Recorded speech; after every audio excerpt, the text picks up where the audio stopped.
Салом, азизҷон. Салом, муаллимаҷон. Салом, дӯструякони азизи ман. Инак барномаи вақти хонишро оғоз мекунем. Салом, бачаҳо. Азизҷон, Лабай. Лола ба фикрам каме дер карда истодааст. Вой. ба гумонам вай дар китобхонаи мактаб боз китоб интихоб дорад. То омадани Лола биё мо якҷоя китоби барномаи имрӯзаро интихоб кунем. О, фикри хеле хуб. Ана, осир. Кани? О, Парвонаи Атласбофро хондем. Бале. О, Ғалабаи Ситораро хондем. Дуруст. О, ана инашро нахондем. китоби хуб интихоб кардӣ, азизҷон. Номаш бошад барои чӣ даст мешӯянд. муаллифонаш Комилшоҳ Исозода ва Исмоил Холматов. рассом бошад Сайёра Имаддинова. ба фикри шумо чаро Салом, муаллимаҷон. Салом, Лолаҷон. Салом, азиз. Салом, Лола. Салом, тамошобинон. муаллимаҷон, Лабай. мебахшед ки дер кардам. Ман барномаи имрӯзаро тамоман фаромӯш кардам. Дер мондани ман айби микробҳост. Микробҳо? Микробҳо? Хайр, Азизҷон, дуруст шунидӣ, микробҳо. Мо имрӯз дар мактаб як чорабинии омӯзишӣ хело аҷибе доштем. Синфҳои болоӣ барои хонандагони ибтидоӣ дарси кушод дар мавзӯи микробҳо гузаронданд. Мо ҳатто бо макро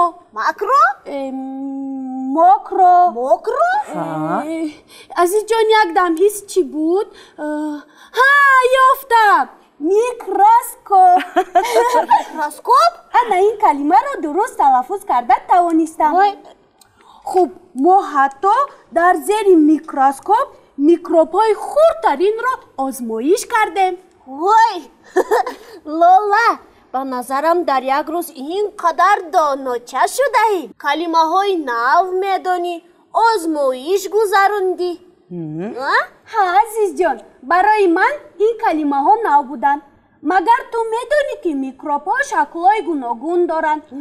Ва чун онҳоро ба чашми оддӣ дидан ғайриимкон аст. Онҳо метавонанд дар гирду атрофи мо паҳн шуда зиндагӣ кунанд. ин заррачаҳои хурдакак метавонанд ҷисми бузургро ба мисли филу кит, ҳайвонот, наботот ва инсонро дар муддати кӯтоҳ аз по мононанд. Вой! Муаллимаҷон, вой! Натарс. ҳангоми ворид шудан ба бадани мо микробҳо моро бемор мекунанд. офарин, Лолаҷон. ин қадар маълумоти заруриро ба мо гуфтӣ. Лолаҷон азиз ва дӯструякони азизи ман, магар медонед чӣ тавр мо метавонем худро аз бемор шудан муҳофизат кунем? Микробҳоро несту нобуд кардан лозим. Истед, аммо чӣ тавр? Мо онҳоро дидан наметавонем. Не, наметавонем. Ана азизҷон, бо ин маҳлул мо метавонем микробҳоро нобуд кунем. Дуруст гуфтӣ, Лолаҷон. маҳлули спиртиро ҳатман доимо бо худ бояд дошт. аммо ҳангоме ки ба хона ё мактаб ворид мешавем, мо бояд дастони худро бо собун бишӯем.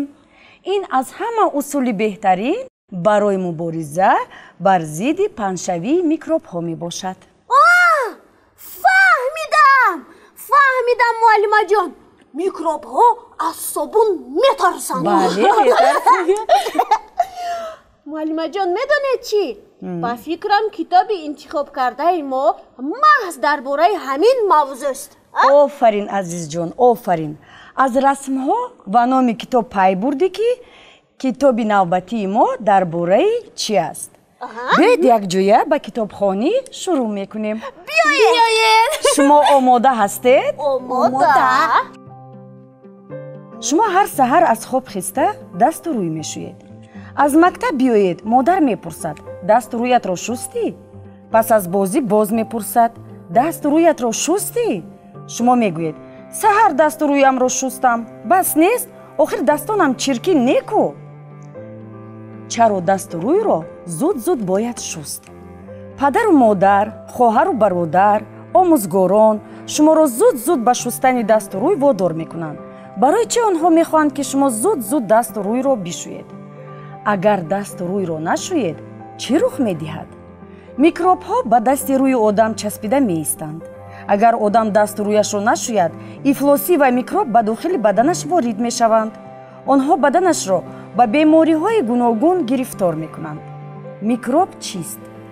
микроб заррачаҳое мебошанд, ки ҳангоми ба бадан ворид шудан одамро бемор мекунанд. микробҳо чунон хурд ҳастанд, ки бо чашм онҳоро дидан ғайриимкон аст. онҳоро ба воситаи микроскоп мушоҳида мекунанд. микроскоп чист? микроскоп асбобест, ки ҷисмҳои хурдро калон нишон медиҳад. одамон онро барои дидани ҳар гуна заррачаҳои андозаашон хурд истифода мебаранд. он асосан аз шишаҳои калоннишондиҳанда сохта шудааст, ба мисли шишаи айнаки бобоҳо ё бибиҳо. микробҳо чӣ гуна вориди бадани одам мешаванд? микробҳо метавонанд бо роҳҳои гуногун вориди бадани одам шаванд. масалан, ҳангоми хӯрдани сабзавоту меваҷоти ношуста, ҳангоми даст расондан ба хок, дару девор, хоридани узвҳо, ҳоҷатхона рафтан, бозӣ кардан ё даст расондан ба ҳайвонот.